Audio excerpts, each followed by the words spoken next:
Hey, gang. Friday. Time to drop the gloves. Well, we probably won't today. Hold on. I got to tune in the camera here. Give me a second. All right. Let's do this. Friday fights. Well, I don't know how much we're going to really fight today. My hair is a mess. Oh, God. Thanks. Thank God most of this is radio.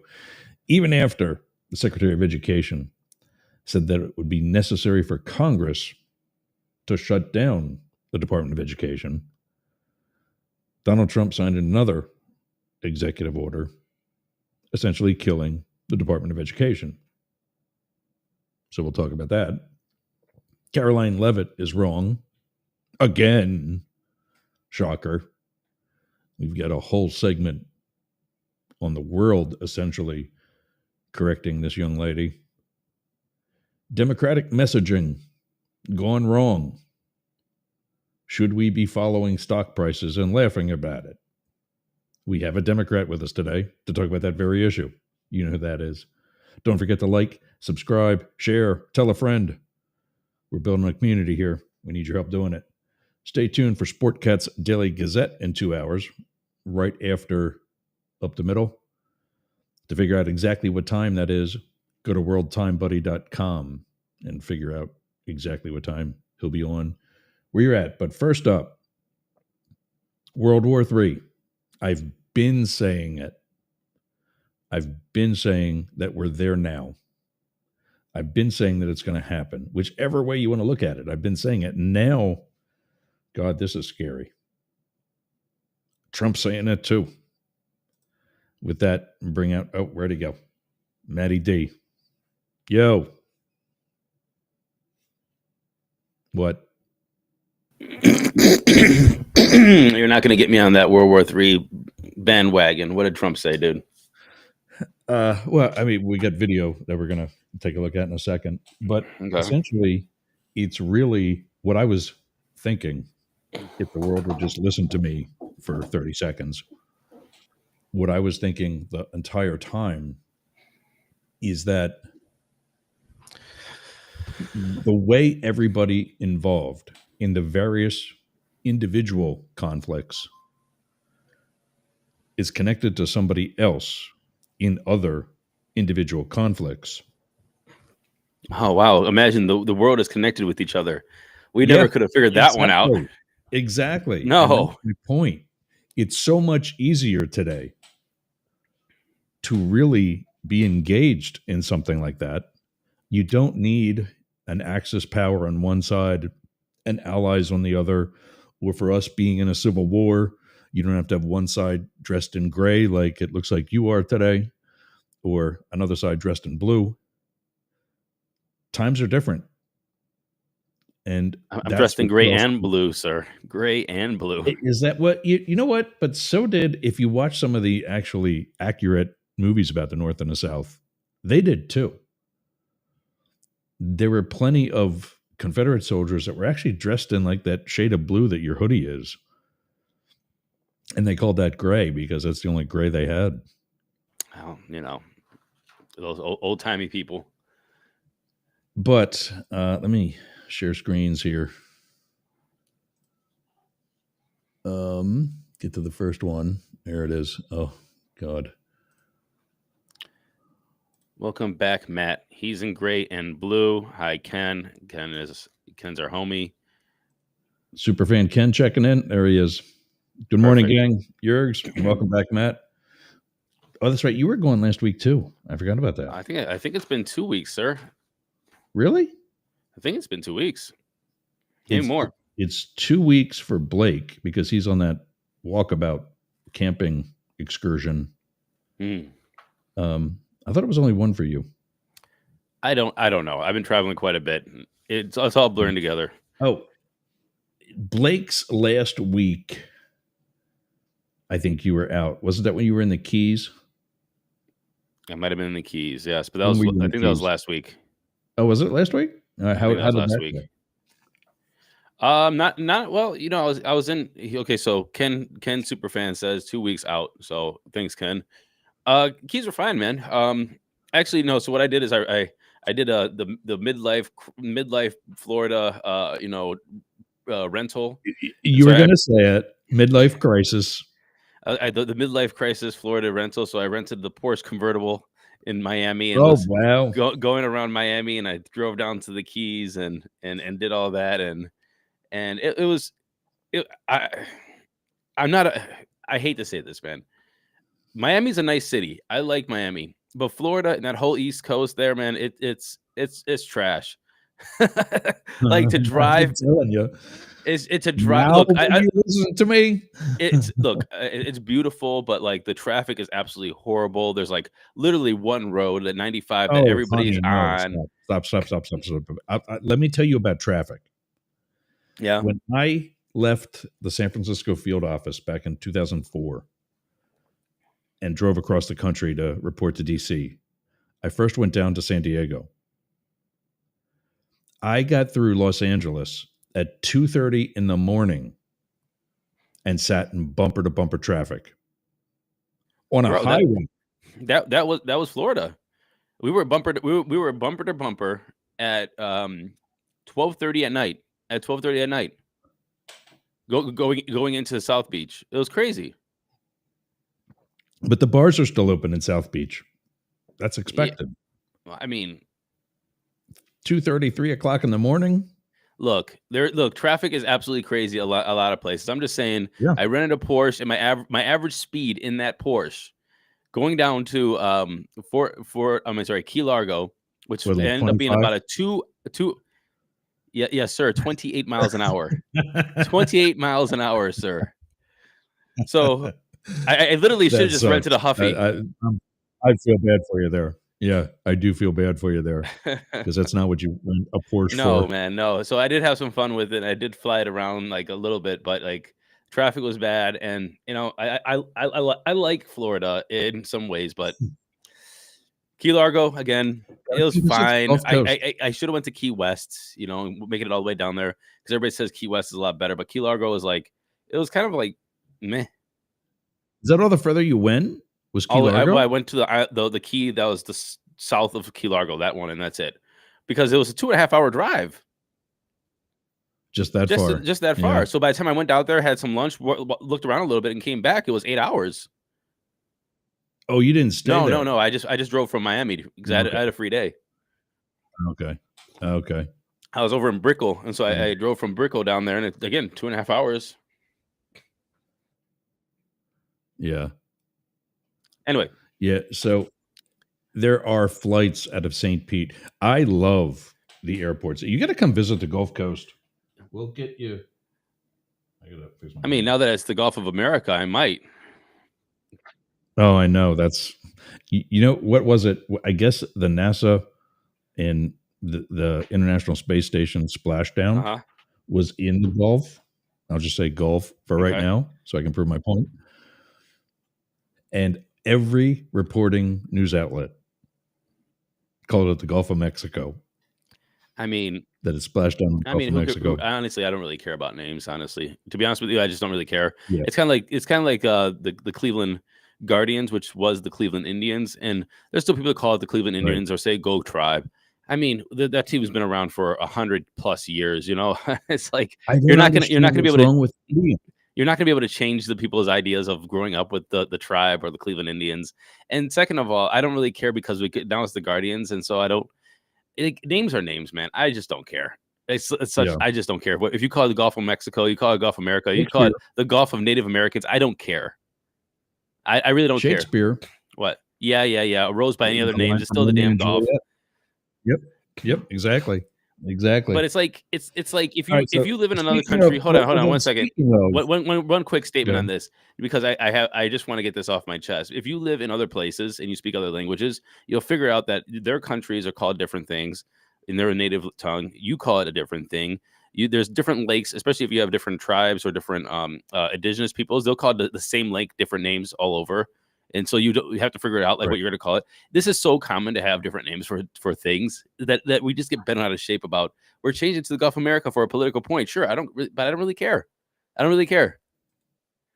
Because the next guy is going to change it right back. I mean, he might not, or she might not. I don't care. I don't care. And if they do change it back, I think that's even just as petty. Yeah. Well, anyway, that sounds like that's going to be a topic for us to talk about one week. Sure. All right, continue with this Trump TikTok. Speaking with names, here's one. We've got a war going on that's global. Why not call it World War III? And here's what this guy says he's going to do with it. This is from during the campaign. I will settle the war in Ukraine, and I will end the chaos in the Middle East, and I will prevent something that nobody else will be able to do. I will prevent World War III, and you are very close to World War III. Biden and Kamala got us into this war in Ukraine, and now they can't get us out. They can't get us out. I watched him. We will. He's been saying that for 3 years. Every time Zelensky comes to the United States, he walks away with $100 billion. I think he's the greatest salesman on earth. But we're stuck that it's in not that you. war. We can agree on I'm that. president, I'll get it done. I'll get it negotiated. I'll get out. We got to get out. All right, so there's Knucklehead on that. That's pre. Hold on. Sorry. And then here he is again. In this war, if I were president, zero chance. And it has happened. So every time he does that thing with his lower lip, where he stretches it out and exposes his lower teeth, that's one of his tells. Function is to get you out of the war, get them out of the war, let them live. It's a bloody war. It's a horrible war. Thousands of people are being killed a week. And I would say Russia, maybe 700,000 people. I think Ukraine, probably a similar number. And that's not talking about the towns and the cities that have been blown up. That's talking about soldiers. This has been a horrible, bloody mess. And we're going to get it solved. We got to get it solved. And, we're not talking about America's soldiers from this country. We're talking about Russia and Ukraine. But on a humanitarian basis, we have to get this very, very bloody, savage problem solved. And I will say this also, it could lead to World War III if it's not solved. There'll be a point at which it's not going to stop at those two countries. Already there's such involvement from other countries. And it could really lead to a very big war, World War III. And we're not going to let that happen either. Okay. It's a sad thing. So there he is again with World War III. I don't know why the hell that keeps going up. And this is the one we all know and love. We're going to feel very good. Feel influenced. We're going to feel very good and very strong. You will feel influence. You're right now not in a very good position. You've allowed yourself to be in a very bad position, and he happens to be right about it. From the very beginning of the war. You're not in a good position. You don't have the cards right now. With us, you start having not cards. Playing cards. Right now, you don't. You're playing cards. You're playing cards. Serious. You're gambling with the lives of millions of people. You're gambling with World War III. You're gambling with World War III. Okay, so first of all, we all know that little thing was staged. And I don't mean on Zelensky's part, but he was set up for that. Clearly. Why else would he just keep talking about what was scripted? But my question about this whole World War III thing is not if it's World War III or not World War III. He wants to stop the war in Ukraine. But he's all for starting back up in Israel. Why are we stopping one war and not another? And one of the things that has something in common with both, the people that he would be supporting in each case have also been declared by international courts to be war criminals. And that's Putin and now Netanyahu. I see your gears turning. I'll let you take over for a little bit. Oh, what was the question? Are we or are we not in World War III? And why are we stopping one war and not the other? Well, first of all, neither war stopped, so I don't know why we're stopping one war and you're saying we're stopping one war, not the other. Well, he wants to, he says there he's was gonna, proposals. I says he's could gonna have end the sworn war you in said Ukraine. go for it. I could have sworn you said, "Hey man, why don't you give me your opinion I for just a want to make sure second?" you But understand what I'm saying. oh, He said he's stopping one war in Ukraine, but he's now for breaking the ceasefire in Gaza. And we'll talk about that in a second too. But go ahead. you know, I don't know about the Gaza thing. I thought there was this ceasefire, and I thought Israel had an attack, and I don't know what promoted or provoked that attack. But it looked like there were ceasefires on the board for both of them. And either Putin didn't want to do his ceasefire, which they were calling for, what was it, 30 days or 90 days to just, take a chill and see if we can negotiate. And the same in Israel, Gaza. So I don't know what the behind the scenes stuff is. And there's some kind of like, just politically put that out there. So it's kind of like, I don't know, a political win, if you will. And then they're talking to either Netanyahu or Putin behind the scenes, or Zelensky behind the scenes, and saying, "Hey, we're not going to do any of this. Let's keep fighting," or whatever. But I don't know, man. I don't know. All I can say is that it looks like there's been attempts and failures for a ceasefire, and that doesn't surprise me. It's kind of like you're. I don't want to make that example because it kind of belittles like the whole seriousness of the situation. But you have two people that are very much emotionally and economically, and their people are tied to major losses and fights about territory and the survival, and you're just saying stop, and just like it's a hard thing to do. And so I hope I do wish them success. Well, here's the clip on what he said with regards to Gaza, and this was also I forget what the date on this is, but this is with regards to Gaza. Hostages aren't returned by, as I'm concerned, if all of the hostages aren't returned by Saturday at 12 o'clock, I think it's an appropriate time. He just made that up. He just pulled that out of his ass. Well, to be completely honest, I mean, this would be the third. If this is the one, this is a new one. I think this is gonna be the third time he said, "Hey, you have till the weekend to have the hostages." I personally don't understand how Sound you like can the tariffs? Huh? Sound like the tariffs? I'll suspend it for a month, and I'm going to hit you. Now suspend it for another month. I mean, I don't know the reasoning behind it, and I know that you are anti anything anybody says that's in the Trump administration, but No, I will say that I don't true. know how you can negotiate in good faith if one side is, and I don't know if both sides are, if one side is holding hostages, especially if there are American citizens there, and so the hostages should be released, and they should be gone, and then you start with like, hey, can we negotiate a ceasefire? So look, at some point, those hostages have been there for a long time, and you see some coming out, and they're in bad shape. Yeah. This is not a place of starting a negotiation in good faith. When if either side, if they have hostages, they need to be released, and then we say, look, let's start at a a place of I guess negotiation or trust or wanting to move forward. But you just can't have. And I don't even know how many there are. Is there hundreds? I don't even know. Yeah. If there were, Hundreds. I don't know what's left. Hundreds of people just held, and you don't know the condition. You don't know if they're alive. You don't know if they're dead. This is not a place to start. So they do know that some of them are dead. yeah, some are dead, and we don't know which ones. And they're still American citizens, I think, right? Some I don't know dual about citizens. Dead hostages, but they do know that there are some hostages that are confirmed to have been killed in either the attack and they took the body. So I mean, I honestly, it looks like there's a lot of. Again, I don't know which if this is the second time he's saying this or the third time he's saying this, because I know he said it twice already. I don't know if this is a new one, but if you say it once and said, "Hey, you have to the weekend," or "We're gonna do whatever," and nothing happens, honestly, that to me shows that they don't want to escalate this in a bad way, but they really need these hostages out. The second time, again, nothing happened. Again, you don't want to escalate. And now if this is like the third strike, or not the third strike, or the third warning, like, hey, these hostages have to be released.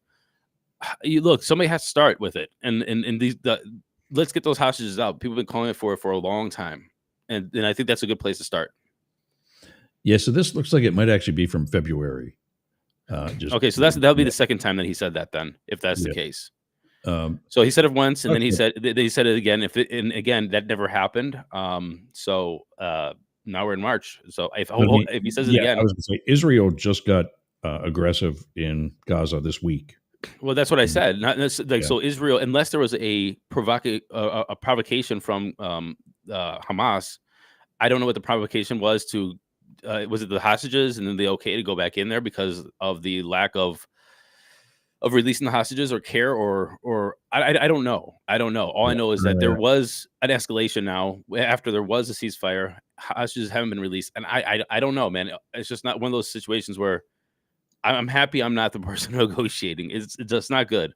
None of it's good. It just my whole issue with this whole thing is he's trying. He says he's trying to stop the war in Ukraine. There's hostages there too. Why is he not mentioning any of them?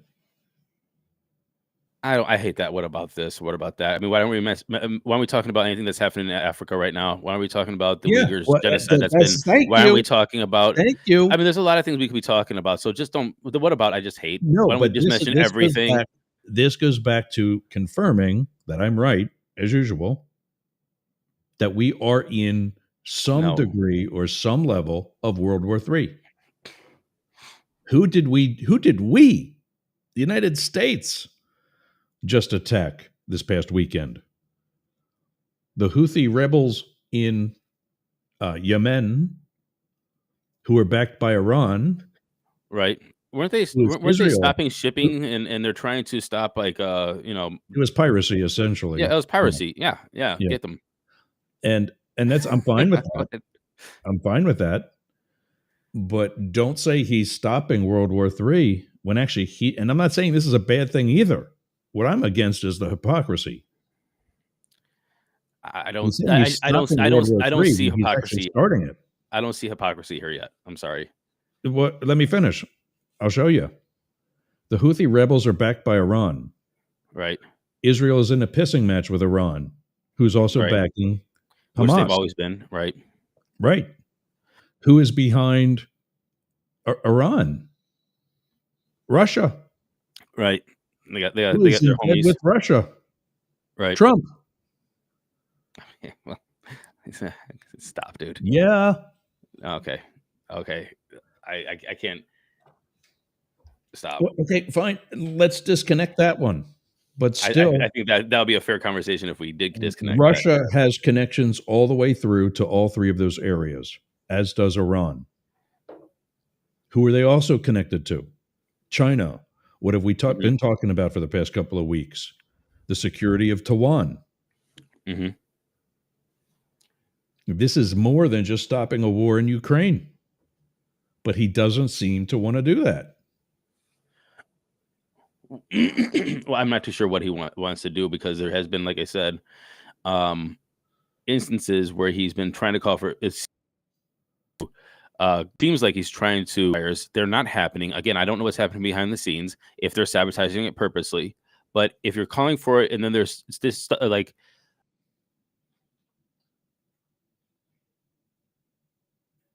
issues that you just can't and to record. I don't know, man. Yes, I know everybody's cool. This is a huge global thing. Yes, I know around buddies with a lot of people that we aren't buddies with, or that's trying to stop global trade and piracy.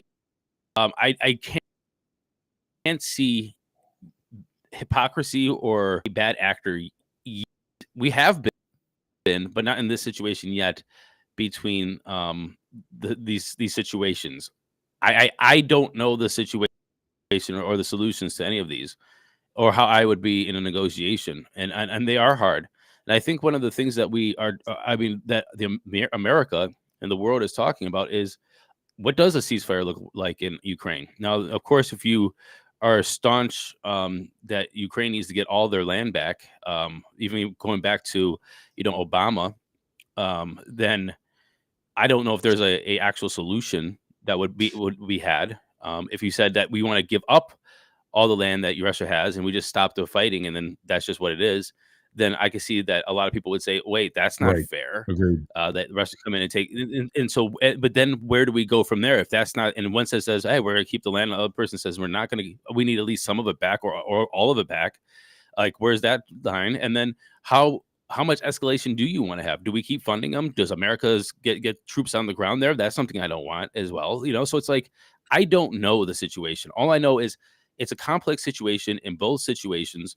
And the best thing I would want as an American citizen is we stop funding something that kills a shit ton of people, and we find a solution to stop aggressions. And all these other details, I hope they work out for the best situation. Yeah. I don't know, dude. Well, that's why I think we got to start doing more shit during the week. Anyway. Why? What do you mean more stuff during the week? Just for both of us to be better researched come game time.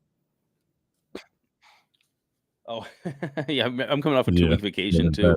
But even if you're more researched, I've been following this, both of them very closely, just because I missed the last 2 weeks.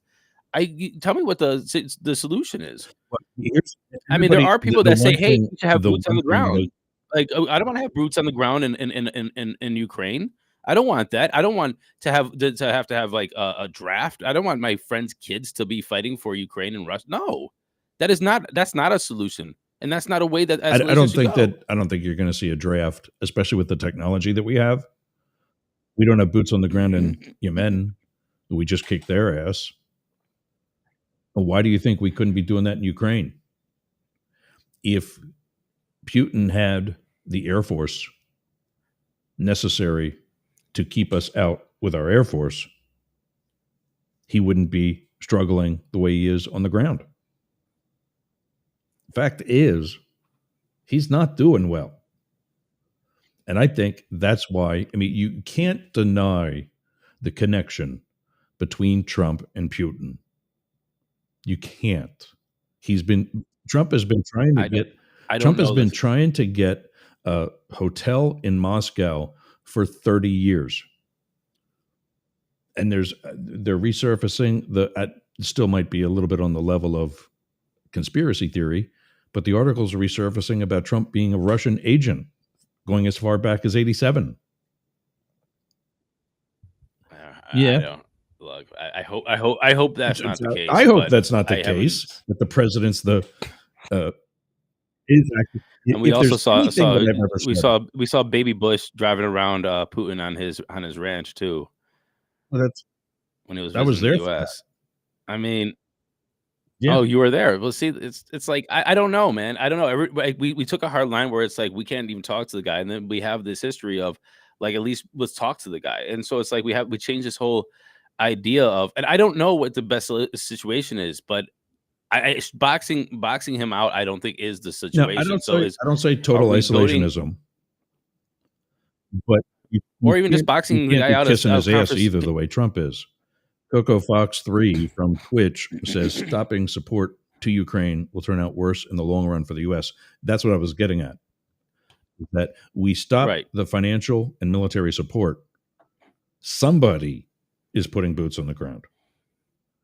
And I think if we can do airstrikes in Yemen, where again, we're back to bombing brown people, like I said earlier this week, why don't we step it up a little bit and bomb some white people that need it? The stuff that is it because it's been 3 years? Definitely don't want to turn this into a race thing, but I guess we did. Blake, is it because it's been 3 years that we forgot that Russia invaded Ukraine again? That we just say, okay, you know what? It's been 3 years. We're over it. Let it go. Absolutely. If Ukraine falls, Europe is next. Well, Europe got to step up their game. Well, let me ask you this. Did Putin stop with the Crimean Peninsula? I mean, what are we talking about? I mean, that was a rhetorical question. If you really want to answer, that's just stupid. Exactly my point. What are you trying to say, Yerks? If he didn't stop at the Crimean Peninsula, and now he's further into Ukraine, what do you think he's going to do when he takes over all of Ukraine? He wants the former Soviet Union back, and he wants the Iron Curtain redraped. Don't think he doesn't. Okay. Look, everybody wants to be hard asses, and I just don't think that that everybody is. And I look for okay. Let me take this. Let me go back.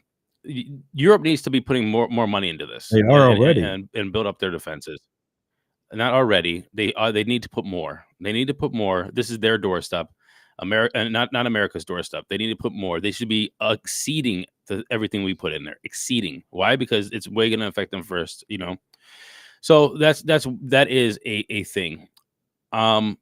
Second is I agree with whoever this Coco Fox 3, horrible name, but Coco Fox 3. If Ukraine falls, Europe might be next. Absolutely. And is not supporting Ukraine will be worse in the long run. Absolutely. Yes, it's America's problem too. TOO means also Coco Fox. That means they both have to be putting equal value into this, and it hasn't been that case. And so if things are changing now, that's because of the pressures that are being put on.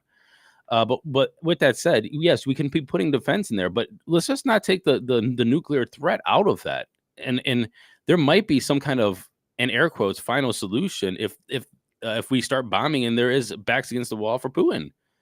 This is balance. This is threading a needle of how to defend, yet how not to overextend yourself where we get into a situation that is then out of control. Look, the world changes.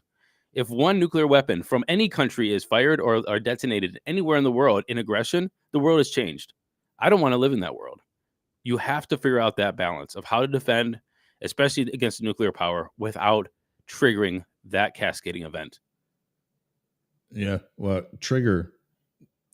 I'm sorry, I was trying to pay attention and also looking up some of the stats on what's happening by the EU to Ukraine right now.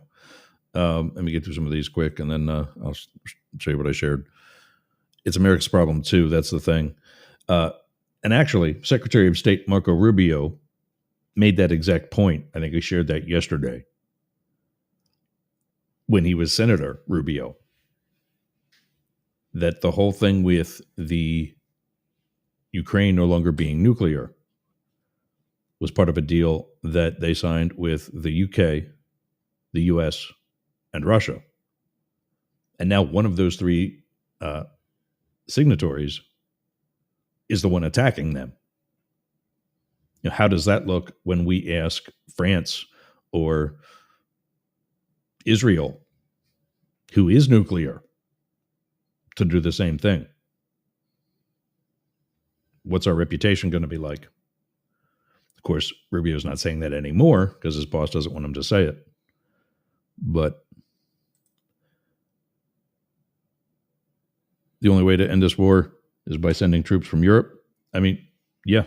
If Putin can take troops from North Korea and have them on the front lines instead of his own getting their asses kicked, there's no reason why Ukraine shouldn't be able to get support from the EU, including the UK, which is not part of the EU technically, but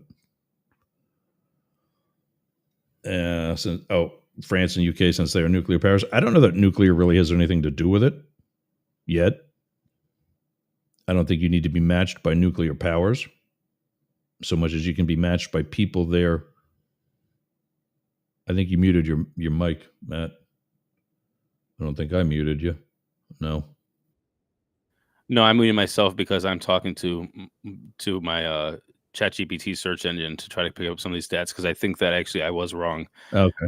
That Coco Fox is right that Europe might have put more money into it by just a little bit. But one of the I think things it's just recently. that I found is that there was another deal that apparently fell apart yesterday. For the only way to end this war is by sending troops from Europe. Like this is just like some kind of neocon escalation. It's like, no, there must be different ways than sending more troops and then sending more troops. I like airstrikes. We've got the opportunity to do it and the capability, or at minimum, we've given the Ukrainians I forget exactly which ones, but I know that they've got like either F-16s or 18s. I forget. I'm not certain. I know some of the support we've given them as far as weapons I think it was 16s from UK, right? are. I think some of them were ours too. Coco Fox 3 from Twitch again is saying F-16s. Why are they on the ground? Why are they not in the air? If we can put our own planes in the air over Yemen. And I'm not saying we shouldn't be doing that. Again, we need to be. Piracy is not over just because they don't wear swashbuckling shoes and little baby swords that aren't as big as an actual saber. Doesn't mean that piracy is going away. I'm not saying that. But what do you think Putin's doing? How is that not piracy? He's stealing from another sovereign country. I guess Ukrainian pilots are trained for using them. That's why they chose F-16s. Oh, aren't. Sorry. I misread that. They're not trained for using them. Well, that's probably a dumb selection then. Matt, I'm going to give you a $10,000 TV camera. Use that during the show instead. What good is that?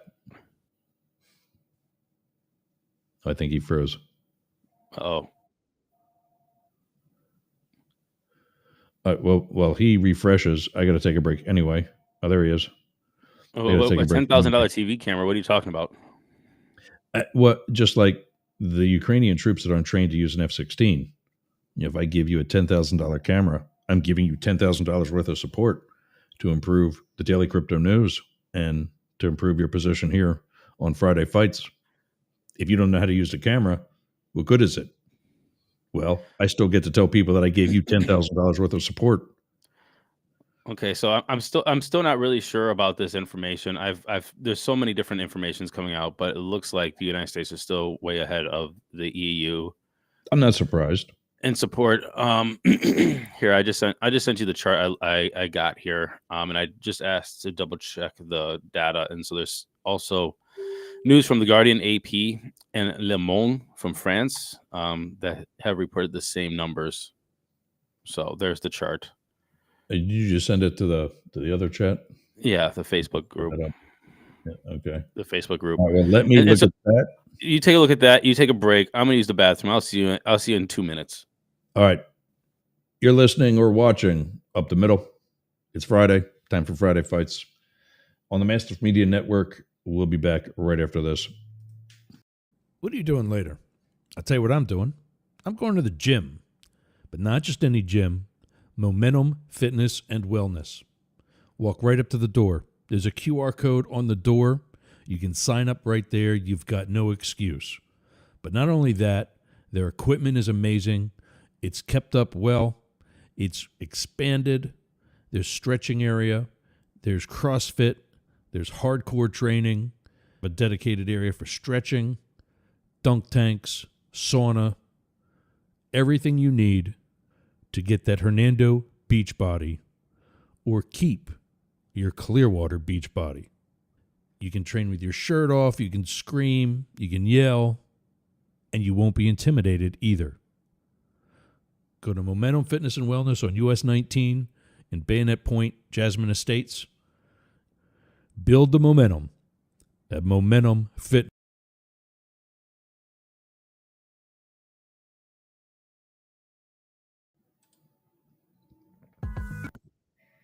Oh, wrong one. Sorry. There we go. DNR Studios. Had some more conversations with them this week. Looking like 3/31, Monday the 31st.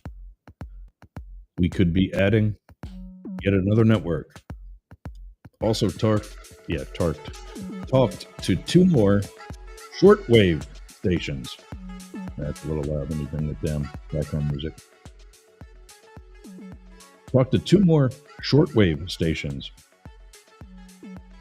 One in the West Coast and another here in Florida. Probably one of the biggest ones in the world, actually.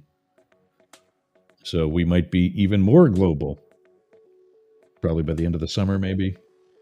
I think might be a realistic thing. But DNR Studios, I mean, we're on the internet, so we're already global. It's just that types of people that we can now reach. Derek and Romaine were with SiriusXM, kind of like the Howard and Robin of the gay community on SiriusXM until Sirius cut that channel and got rid of them and everybody else on that channel. They now have their own studio and they're continuing their own show. It's on DNR Studios. Go to dnrstudios.com. I don't know if I have that. I think I have that one. Let me see something there. I thought I had. There it is. Yep. Boom. dnrstudios.com. Check out their site. Check out the other shows. And sign up today. Tell them Jurg sent you, bitches. That's their thing, bitches. Also, Rumble. We are trying to reach out to everybody fairly. If you're a creator or you want the advanced features of Rumble, go to rumble.com/register/Jurgsmedia and sign up there as well. All right, so are we in World War III already?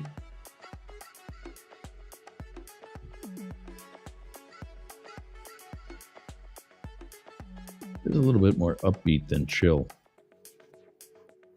I like it though. 1-888-88 Jurgs, 844-GAY LGBT, or on Google Voice at 813-358-3836. They don't have vanity numbers for Google Voice. So I got this up. This is the chart that Matt gave me before the break. You want to take us through this thing? The timeline. I was just wondering what the timeline was because obviously funding would have dropped after the presidential election, but I was thinking that because Coco Fox 3. I wonder, is that a play on like Fox, like Fox 3, like Independence Day when they were fighting? And he's like, Fox 3, and then they shot the rocket and whatever. Anyway, or is it just like a chocolate fox, like Coco Fox? Is a brown person that's saying I'm a Coco Fox, and I'm the third Coco Fox. Anyway, like I said, maybe they could have been spending more if after Trump came in and said, hey, we're not going to spend, and they're like, okay, well, we better kick it up, and that may have been the case. But if this is the case right here, then it looks like throughout time from 2022 until now, and then we have the United States have been consistently spending more, and now funding has dropped way off. Yeah, I don't understand why. I guess they had some elections too, but I don't know that they have as many as what we've had, or as high influentially as the European Union. Why did theirs drop also? Yeah, that's a really good question. I'm not too sure. I bet you it was because of elections. Didn't Germany? They go? Germany and France they go more recently had elections. Yeah. Yeah, but they also went more right to the right, and not as far, but yes. And so did the UK, right?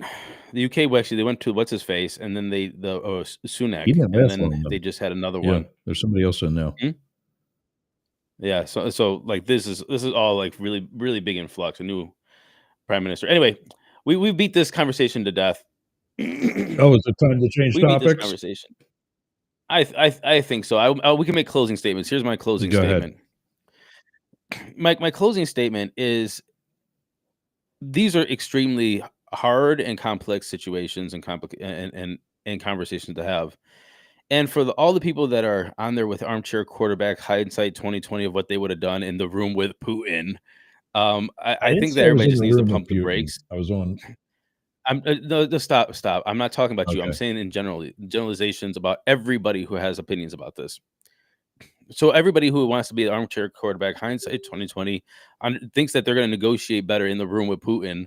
I think that there's a couple of things. Number one is you're not in the room, and we're not in the room, and we're not privy to a lot of this information. There's a lot of things that are coming up in the news, and we can say, hey, but if once you're starting to take like direct statements of, oh, I would have done, and then being staunch on it, I think that's a little bit that's just, again, trying to tell Baker Mayfield how to be a quarterback. Like, you're not even an athlete. I telling the guy how to throw a ball, so that's the first one. And the second one is like, most of these people who are all of a sudden like experts on foreign policy and all these things can't even talk to their neighbors about this in a way that's diplomatic and have a consensus. Yeah. And or people online. And so with all of these people that are coming out here telling me what you're going to do and all these things and what we should do and what's the best way for it and why don't we just do this and that or the other thing, you barely can even get up out of your couch, go down to your local Democratic club or Republican club or any kind of people and talk about this in a civilized manner online and create a solution. But for some reason, you're now an expert of talking to Putin, which is absolutely ridiculous. I think that, and the reason why the reason why I come from it the way that I do come from it, or come at these situations, is I just want to come from and I'm trying to figure out a moral clarity or a standpoint or a foundation. And the more and more I come back to this, it's a foundation of where I would even springboard from without trying to think I'm being in the rooms or whatever, is saying, I want the less people to die. I want the world to be a safe place. I also want the Americans to, I want this to come to an end. I don't want to see anybody's land get taken over. And with all of these different things, it's like, how would I come from that? But that's the only place I could start with, because again, I'm not an slash diplomat slash in the rooms with Putin. Hindsight 2020, of course, is after, when all the news comes out and you're reading all this, scouring all that stuff on the internet. Again, the news was made way before you read it. And so I think that, like, we just, and the second is trust me, I've been out there talking to people for years about these kind of things, and it's hard to even get consensus with a backyard barbecue. And you're saying like how we're gonna have how you're gonna tell Putin what it is. Like, stop. Everybody just stop. You can come from a better place. Solutions that resonate with some like kind of moral foundation or clarity, or maybe U.S. path forward. It's funny that you mentioned the inability for people to essentially get along, because one of the other on-air talents from Yerg's Radio checked in on Facebook Messenger, saying about how he was watching on YouTube right now, and he saw the note that I put, I think, on Facebook, that maybe now they will finally listen to me. And he goes, laugh out loud, no, they won't. Yeah, no, and I agree. I know what he's saying. It doesn't matter how much we show Trumpers how bad of a choice Donald Trump is, or how much we show the far left how extreme left they are. Doesn't matter what stats we show them that prove that to be correct. They're never going to admit that they're wrong. And that's I think one of the hypocrisies that it's just I guess really a little too difficult for me to explain that I'm seeing. I just got to think about it a little more and come back to everybody. But to change gears, you had suggested something during the course of the week that you really objected to from within your own party. Governor Tim Walz is going around having his own town meetings. Surprise. Yeah. Governor Tim Walz is going around having his own town hall meetings. And he's suggesting a little stock therapy, or whatever it was that he referred to. This is from a Twitter feed, and it's about 25 seconds of his one presentation. Saying on my phone, I don't know, some of you know this on the iPhone, they've got that little stock app. I added Tesla to it to give me a little boost during the day. 225 and dropping. So, and if you own one, we're not blaming you. You can take dental floss and pull the Tesla thing off, and take out, just telling you. So, Shady, I have to tell you, there's AOC again. Why does she keep popping up here? So yeah, I get what you're saying. that's probably as funny as it was. I mean, I laughed when I first heard it. I think I got to let a dog out. I didn't. I did because, again, like you said earlier, I'm not a fan of the administration, and I don't mind firing any shots at any of them, to include Elon Musk. He was much more productive and much more worthy when he was positively influencing the price of Bitcoin. But yeah, I also get what you're saying. That could have been done way differently and not in a crowd of like-minded people.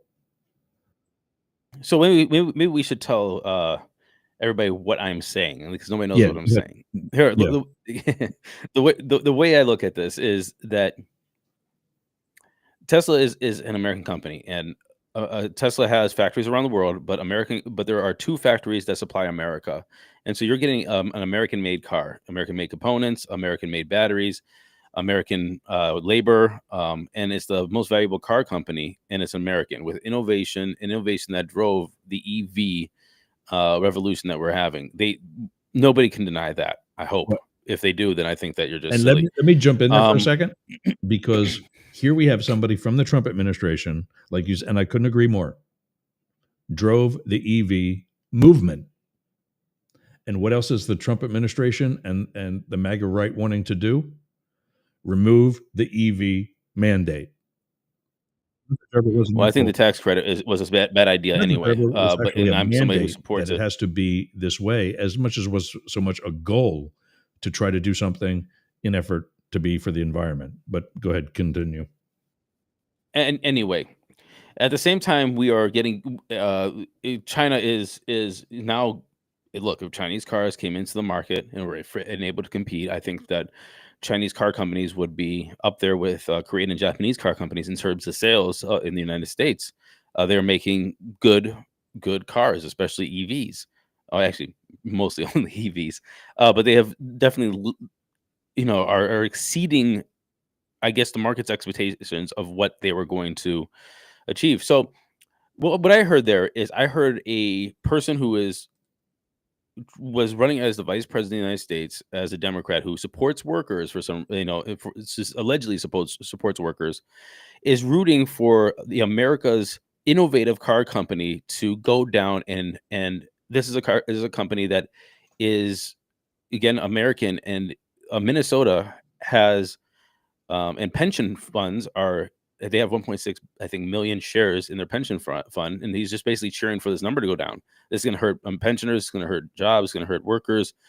Look, if you want to be anti-Elon and anti-Trump and anti the Trump administration, I fine, that is great.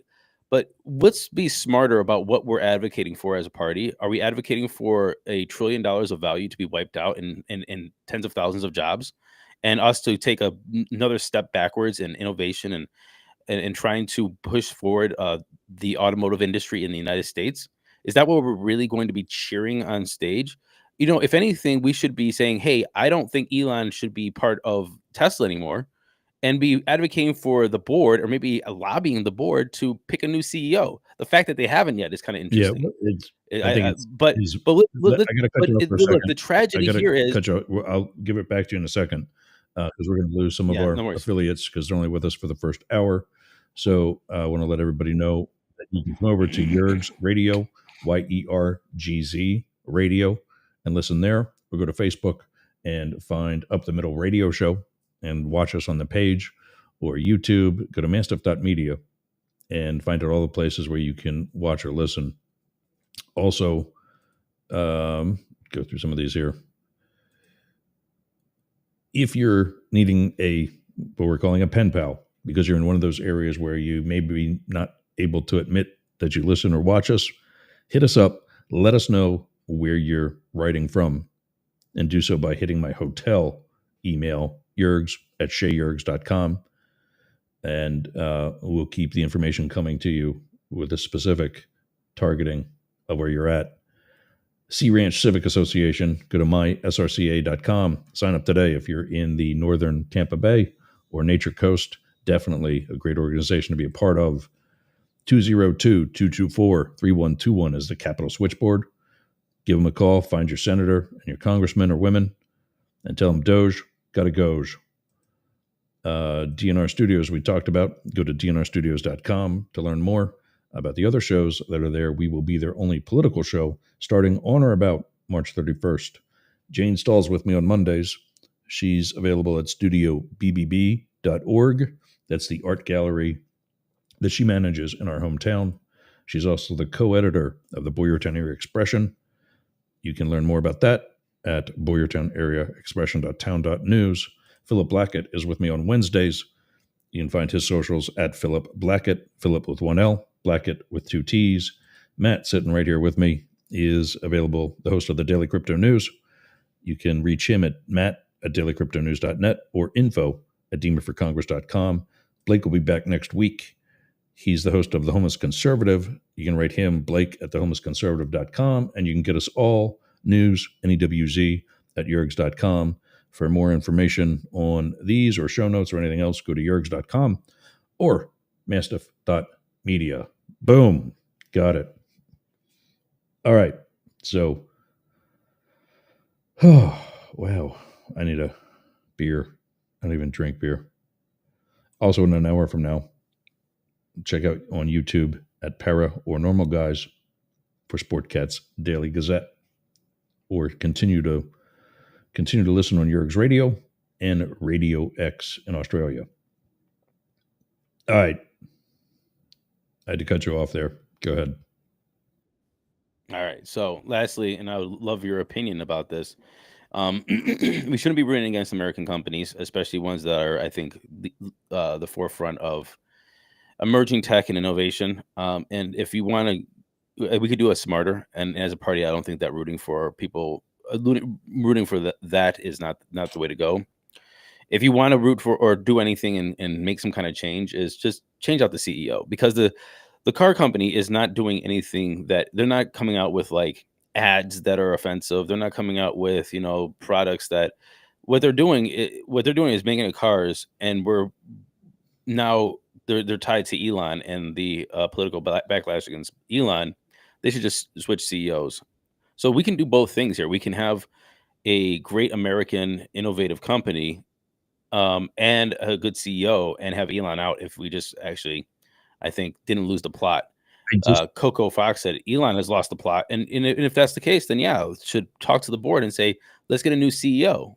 But saying let's not buy Teslas, let's burn Teslas, let's put swastikas on Teslas, let's burn the shops, let's harass the people who drive them, is literally against what we should be rooting for in America. Yeah, I'm not for any of the violent types, like the damaging of property or anything like that. But this is also another example of the hypocrisy that exists. If Trump makes some sort of joke, oh, it's Trump being Trump, and we laugh it off, we shrug it off, it's okay. I mean, the Dems are going to be pissed about it. The far left is going to be excruciatingly pissed about it. But ultimately, it's Trump being Trump. I think what Tim Walz did there was probably not a good idea, because I don't think anything that Trump does like that is smart, to say that he can stand on Fifth Avenue and shoot somebody and not lose any votes. That's not okay for the president to say. It's not okay for a potential vice president to say either. I don't think he is really for the falling of Tesla stock for the reasons you mentioned. And I think he's smarter than that in reality. I think he's playing to a crowd like Trump was. I think it's bad on both examples and is not what our leaders should be doing.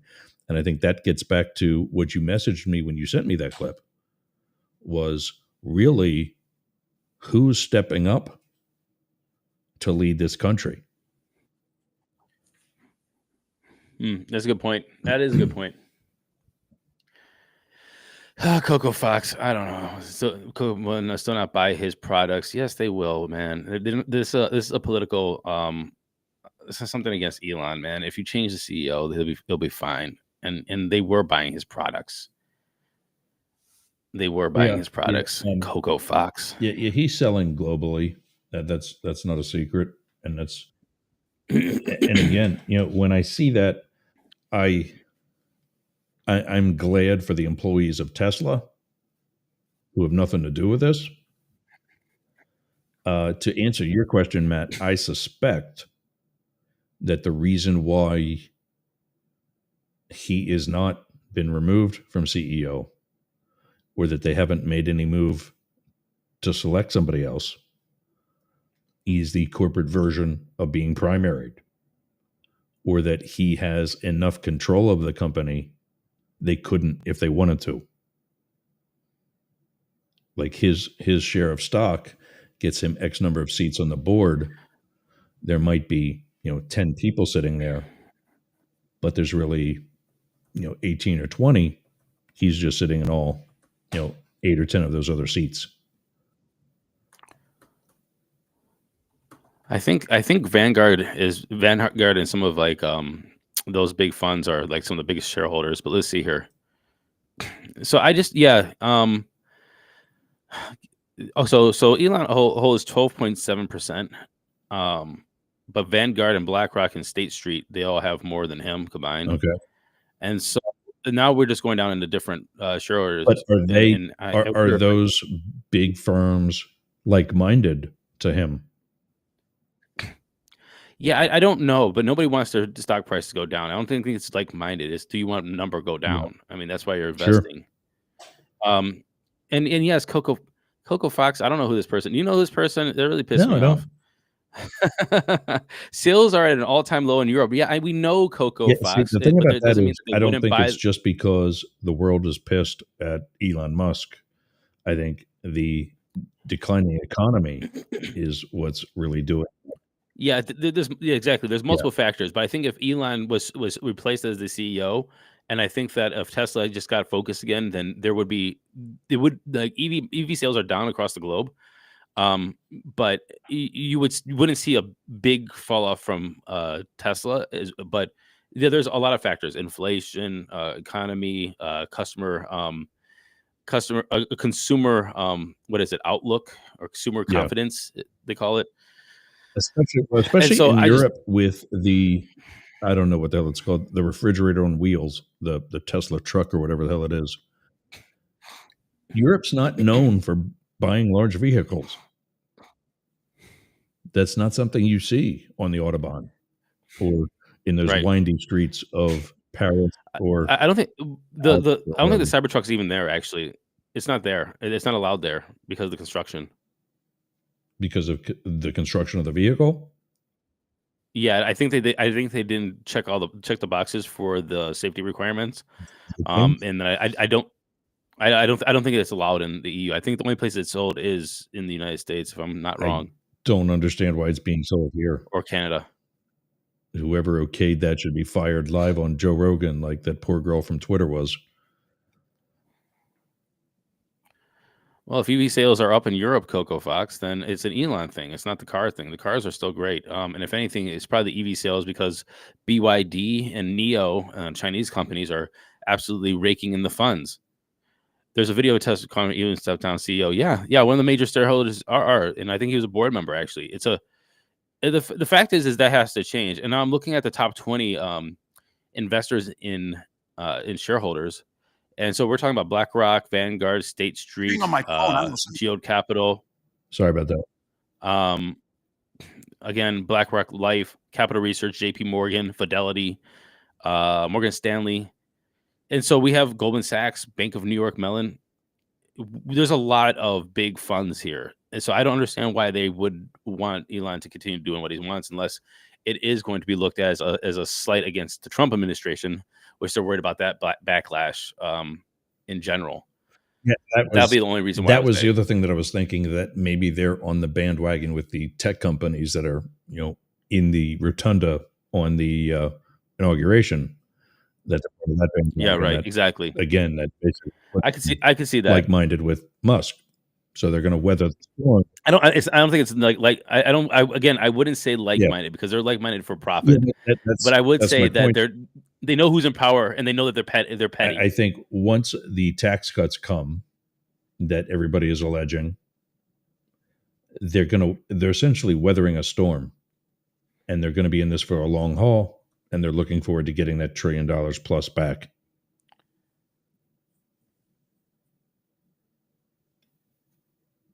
You froze. You okay? You froze. I'm here. Okay. I just said you didn't ask a question. I had nothing to say. No, you froze. I thought I'm used to Blake just jumping right back in. Yeah, it's called a conversation. You let people speak, and if people are actually courteous and keep their answers short and concise, everybody can speak and get their opinions Exactly.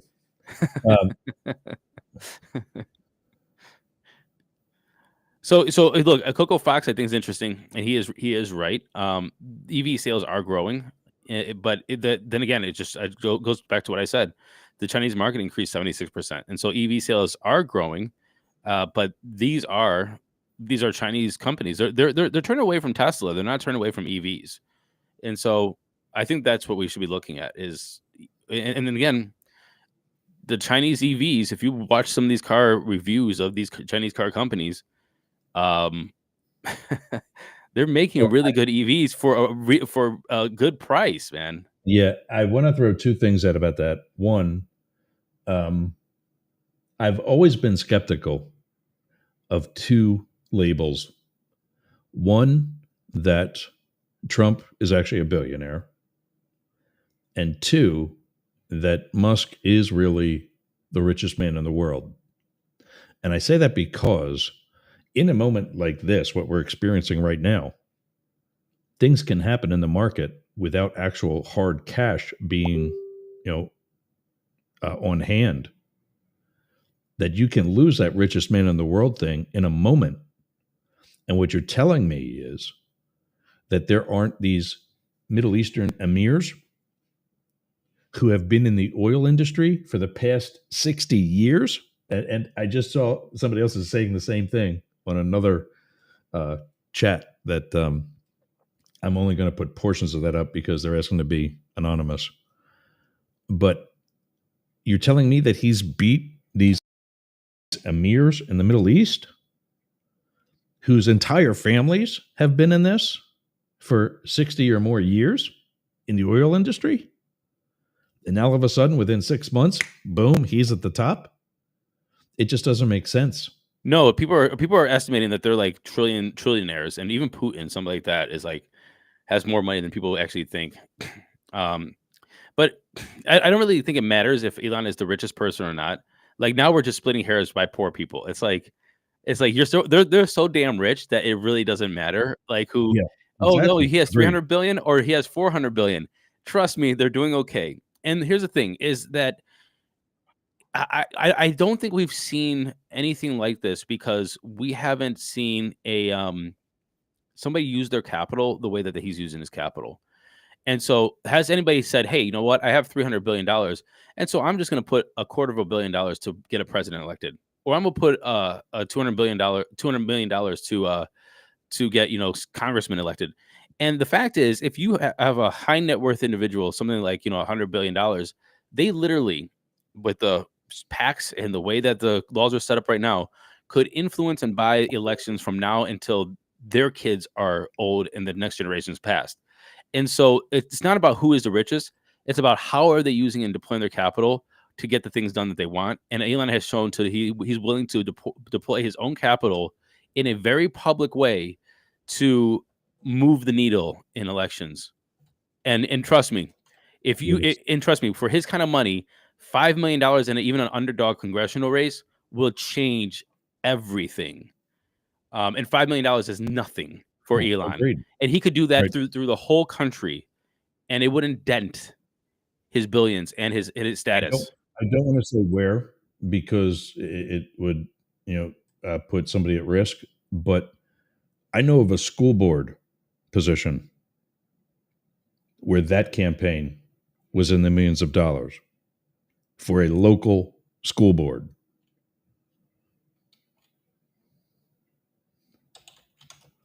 Sorry, I got to reply to this quick. No, it's crazy. And again, look, I really just don't think that people understand, like with the laws that we have, how much, and if you create a PAC, look, let's just think about operations. I thought about this quite a bit. Like Elon could set up a whole company just for elections. It wouldn't cost him a dime. It would cost him, even if he paid for him himself, wouldn't even dent him. So he has 50 employees full time working on candidate outreach and political coordination and blah, blah, blah, full time. Then he sets up multiple PACs around the country. Then he funds those PACs around the country. And next, you know, he has, say if you put up $250,000 or say $500,000 in every like state house race, even in Ohio here, I mean, you need about $250,000 for a state house race. Let's say if he doubles it to $500,000, even $1 million, he could do that forever and have all the state houses. Then he does it for Congress. Then he does it for Senate. And then another quarter million or $500 million to put in the presidency. Look, if anybody wants to deploy their capital with a goal of influencing politics and they have that much money, it doesn't matter if you have 100 billion or 200 billion or 300 billion. You can do it and be very effective. And you could do that for not one election, but election over election over election for the next generation. Yeah. And my whole thing about that is what I think there's some level of a touch of reality. And a lot better men than him have fallen out of windows accidentally. And I think he knows that. So I think he, T-Rump, and company are pacing themselves. I don't think Trump is stupid. I don't think that either he or Musk are the brightest lights on the menorah, but I don't think they're stupid. I just think they're arrogant. And I think that could be the biggest downfall of both of them. Probably will be. But you've run in Democratic races at a national level. I agree with you. I don't think Waltz's joke, if that's all it was a good idea. What is the messaging that the Democratic Party, who, by the way, has a lower approval rating than Trump does, what is the new messaging of the Democratic Party? Am I muted? Okay, I'm here. I'm just trying to just give when it comes to economics and stuff, blah blah. What is Coco Fox going to say now that's going to trigger me? They have an entire to spit things out. Yeah. Oh, absolutely. Yeah. Hold on. I'm just sorry. I'm just pasting. I wish I had that team spitting things out at me. I'm just pasting all the net worth individuals of into the chat. I just looked up, and it looks like the Saudi family is estimated at like $1.4 trillion, which is absolutely crazy. Yeah. Which is exactly what I said. You've been in oil, the number one source of fuel for the past 60 years. You can't be doing badly unless you're like Donald Trump, who's been in industries like casino gaming, an industry that's set up for the house to win and goes bankrupt 6 times. So if I was advising the Democratic Party, I would sit down with, a lot of people and figure out one key message. I'm sorry, one key macro to how to structure messages, and then figure out the messages for different ones. So one thing I think was a huge win for Democrats and unions and civil rights and equal rights and all of those things was unions and the way that they messaged what a union member is and what do they get, right? And so when they were going for equal wages, or they're talking about time off, if they're talking about holidays, if they're talking about, whatever, 40-hour work weeks, there wasn't a time, but the whole thing that it was like, oh, you're a black man, well, then you get different ones. No, it was never that. It was like, you are a union member, right? We want this wage increase. Oh, for only the white men? No, it was because you are a union member. It doesn't matter if you're a woman, if it was, if you're a black person or gay or whatever. It was this whole idea of we are fighting for this, and it includes everybody. And so I would say Democrats get to the drawing board and figure out how to structure that message, and then figure out the bullet points of how that these policies will affect everybody. And so when people come back and say, well, what about the LGBTQ community? They'll be like, no, I said everybody. Oh, what about the white men that are being, in air quotes, left behind? No, I said everybody. Oh, what about women and equal wage? No, I said everybody. And figuring out how that all comes down into we are trying to lift all boats. And so what we found is that was kind of the playbook of the Democrats, back through the Clinton and Obama. And for some reason, they allowed the Republicans to take some of the best parts of that playbook and then run with it and think that they're going to be the champions of that playbook, and that's not the case. But they did take the playbook, and so I would advise the Democrats to do that, of how you're going to be the rising tide that lifts all boats, and figure out that messaging, and just use like really simple, wages lifting all boats, healthcare lifting all boats, and it's everybody, and stop playing this like, let's pick this certain demographic group that we're going to, placate to, which, because once the Democrats get into power, it seems like if you have the House, the Senate, the judiciary, and the executive branch, no substantial legislation still comes out that you're actually fighting for. But besides that, try to message to everybody, and take a page out of the old school union books. Sorry, I'm trying to get something else ready for in a minute from now. Yeah, I agree. He doesn't agree. He wasn't listening. No, I do. I think Democrats have to be also a little bit more aggressive in how they defend their turf, for lack of better terms. They've been too nice. We've got Barack Obama with a message of hope, and maybe he delivered on it, maybe he didn't. But if somebody's chewing it away, like Trump maybe did in version 1.0, nobody defended that. And now it's gone, and it's happening again with the economy, and nobody's pushing back against that either.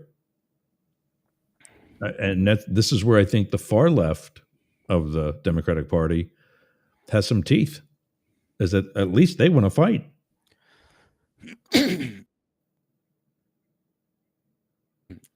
He's thinking. I'm going to say about that, I don't know. I just don't know if they're fighting the right thing. Because see people like Tim Walz coming out and saying those things. And Bernie's going to get shut down. Bernie's going to get shut down again, man. But he's saying fight oligarchy. I think that's a great message. If anybody doesn't think money in politics is an issue, then I think that they're stupid. Money in politics is a huge issue. Yeah. I am kind of, I like the debate about money in speech and people in speech. That is an interesting debate, but money in politics is a disaster. And the way it's being ran with super PACs and just the amount of money and who has influence. But so that's a good, people don't like, I mean, the establishment doesn't like Bernie. We've seen this played out a couple of times. So there, I mean, is that a deep state kind of thing? And I don't think deep state is really but you say the establishment doesn't like Bernie. The Democratic establishment. Possible. Okay. But then is it possible that the establishment doesn't like Trump either? The Republican establishment? The establishment, you tell me. I'm just talking about the Democratic establishment, or the party itself. I mean, we've seen it. Bernie was a left populist, and they shut him down. They shut him down twice. And now he's again smartly. You don't have to smartly. He's going out there and he's saying, "Hey, money in politics and oligarchy is a thing. Like, this is literally a thing." And again, you don't have to believe it or not, and you can be on the side of whatever. But he has a message that is going to resonate. That is not going to, in my opinion, I don't think the Democratic Party is going to grab onto that and go, "Hey, this is a thing." They much rather, they're going to fight Bernie. I feel like a third party's on the rise. We've seen this. I've been saying that too. We've seen this play out multiple times, and until look, here's the thing about the third party. Go ahead. Yeah. Sorry, Yerks. But that's okay. I definitely want to let you finish that thought. But here's what's different right now about the opportunity for the third party. Anytime a third party tried to come out before, there was something done that quickly brought one of those other two parties back to the front. I think the most recent decent example of it was Ross Perot, when he was actually leading the 1992 presidential race until two things happened. Ross for boss. One, he quit and then came back and tried to come back. And two, Bill Clinton, otherwise unknown governor from Arkansas, went on Arsenio Hall and played the saxophone. Played the saxophone, right? And made himself cool with young voters. Yeah. But now, the biggest difference now, the Democratic Party wasn't hated in 1992 or didn't have a low level of approval, like 29%, like they do now. And the Republican Party was kind of sort of hated by some because they represent conservatism and mom and dad and the bad guys, so to speak. But now it's both. And I think this is an opportunity for like the Forward Party or what John Morgan from Morgan & Morgan is trying to do, to step up and maybe not take the White House right away, but be something other than just an independent in Congress. I don't know about the third party idea. I was always for a third party until I really realized how the levers are pulled within the parties to really shut out the third parties, and that is a thing. And to be perfectly honest, I think an infiltration of a party is a lot easier, and creating, instead of look, you always have fractions within a party. That's what creates a coalition of people, and you want to have that. You want to have different people in your coalition instead of like a una thought, if you will. Yeah. But right now you do have two fractions within like the Republican Party, which is not the majority anymore. There's a MAGA majority and the old school Republicans, and then the Democrats are pretty much the same. You have I think I want to call them the Clinton-Obama Democrats, and then you have the neo-Democrats, if you will. Yeah. And the Clinton-Obama Democrats are the old school union members. They're the guys that were like, hey, anyway, we just know what Clinton-Obama Democrats are. And then we have this new one. And so what I really feel for the Democratic Party is to reach across the aisle and figure out what those old school Republicans think and see if there's any kind of way to, either move the needle in the Republican Party or the Democratic Party.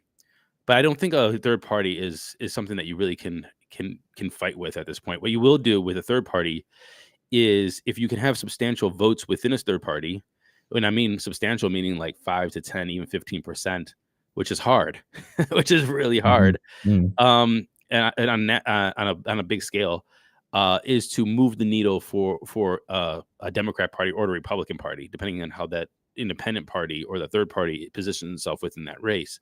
I think that's the only thing. How does a third party? I was thinking about this. I know you just addressed some of it, but I'm going to ask a general question. How does a third party come to power? And I think I have at least probably the most realistic path for that to happen. Like I said a moment ago, they're not going to come in and take the White House. And they're probably not going to get a good presence in either House of Congress either, or either Chamber of Congress either. Back when Gavin Newsom was first elected as mayor of San Francisco, he was, as a liberal Democrat, he was the conservative ticket or the conservative candidate on the ballot. There was another guy by the name of Matt Green who was representing the Green Party, of all things, not because of the same name, but because he was an environmentalist. And he was basically the biggest challenger to Gavin Newsom. And everybody was hypothesizing about his possible win, and that, as such, he would be the leader of the Green Party because he's the highest elected official within that party on a national level. And I think victories like that is what's going to build a movement for that party to get a national position.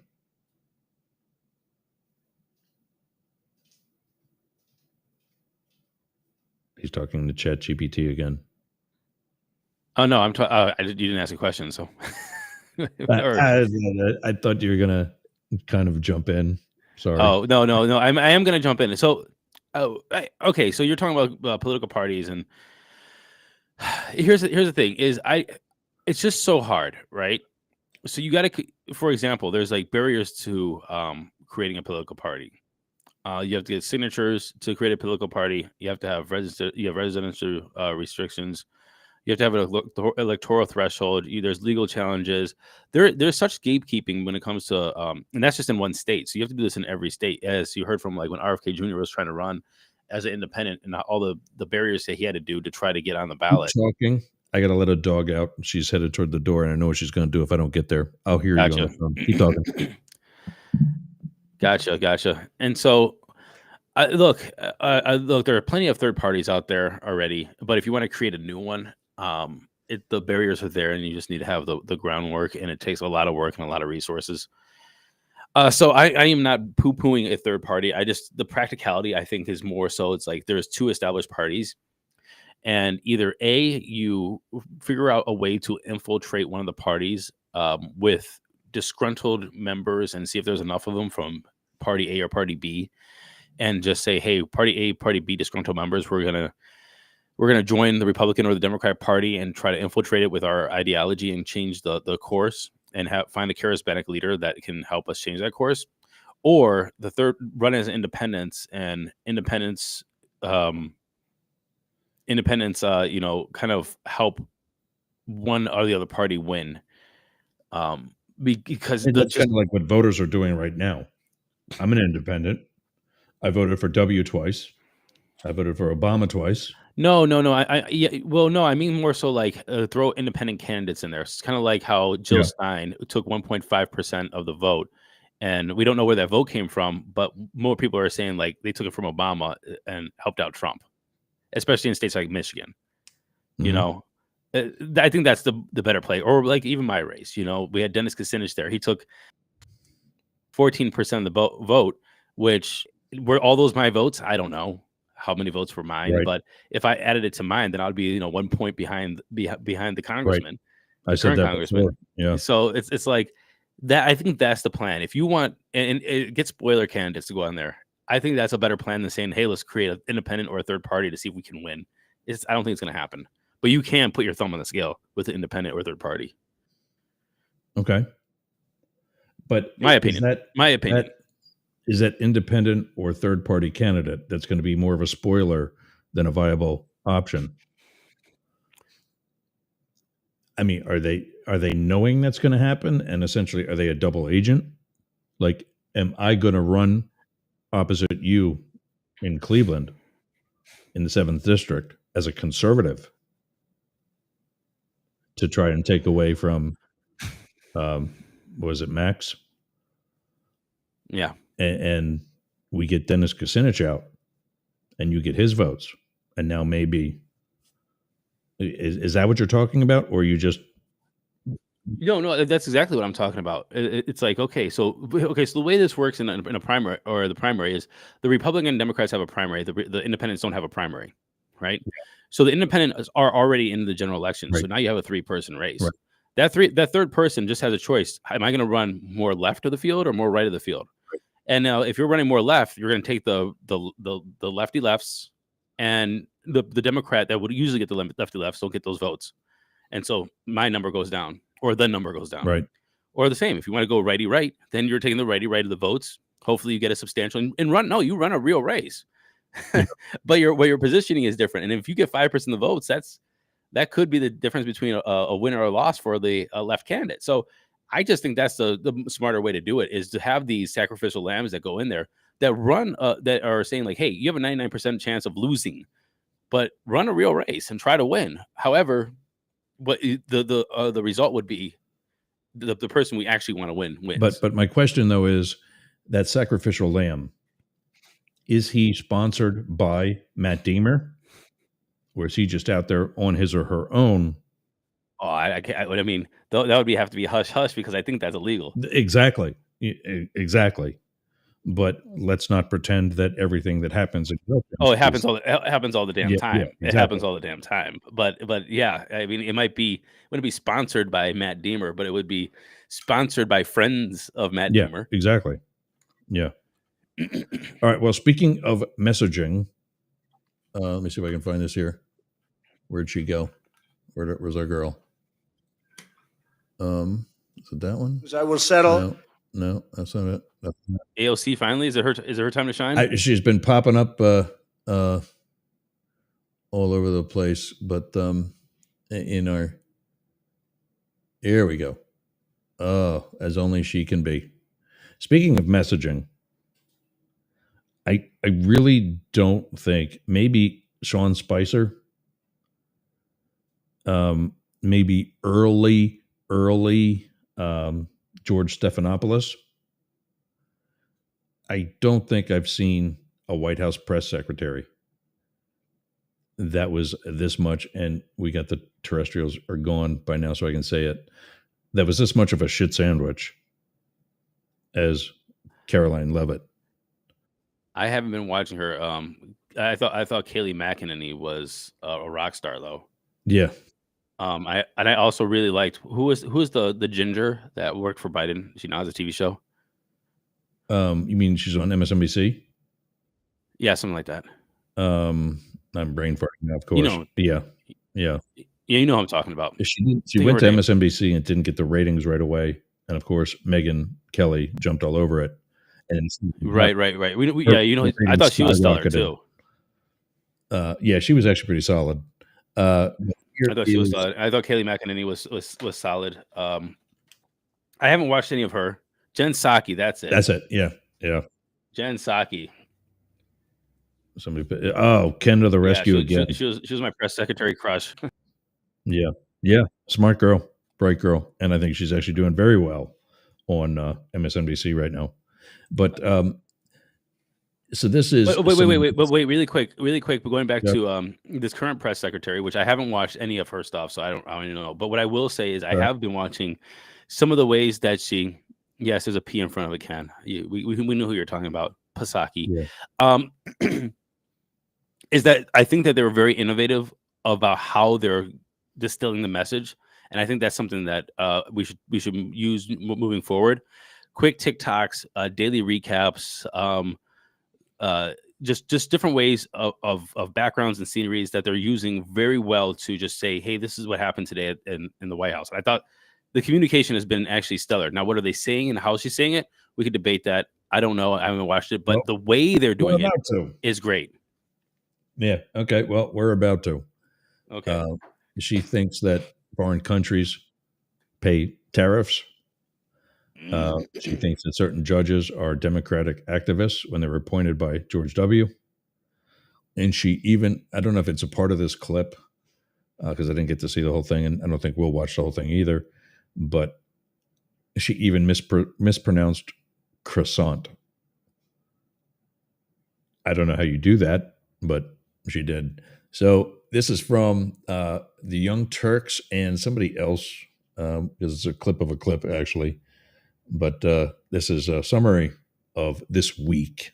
Everybody, David Schuster here. It's now like clockwork. Every day there's a White House press briefing is a day when Trump Press Secretary Karoline Leavitt creates a mess.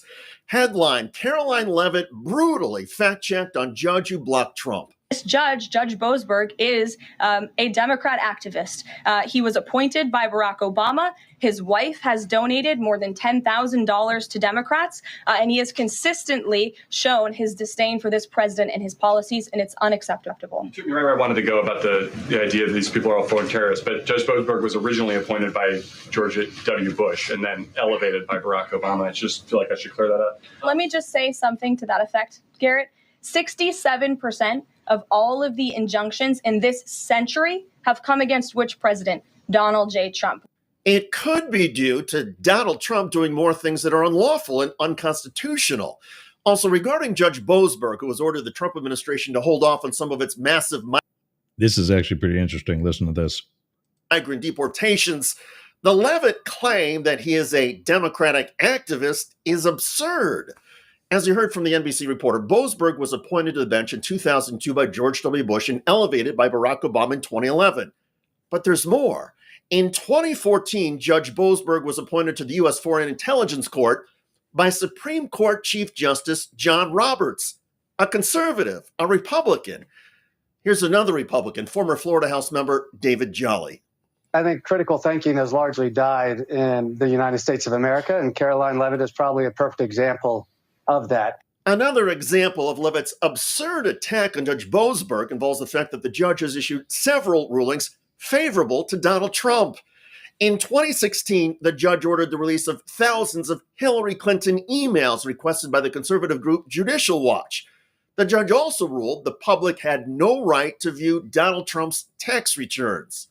He is not, as the White House describes from the podium of the press briefing room, a, quote, Democrat activist. Karoline Leavitt, though, is an activist for Republicans and for ignorance. Headline, Trump prosecutor dodges key question on identifying gang members. Karoline Leavitt fumbled when asked why deportee names haven't been released.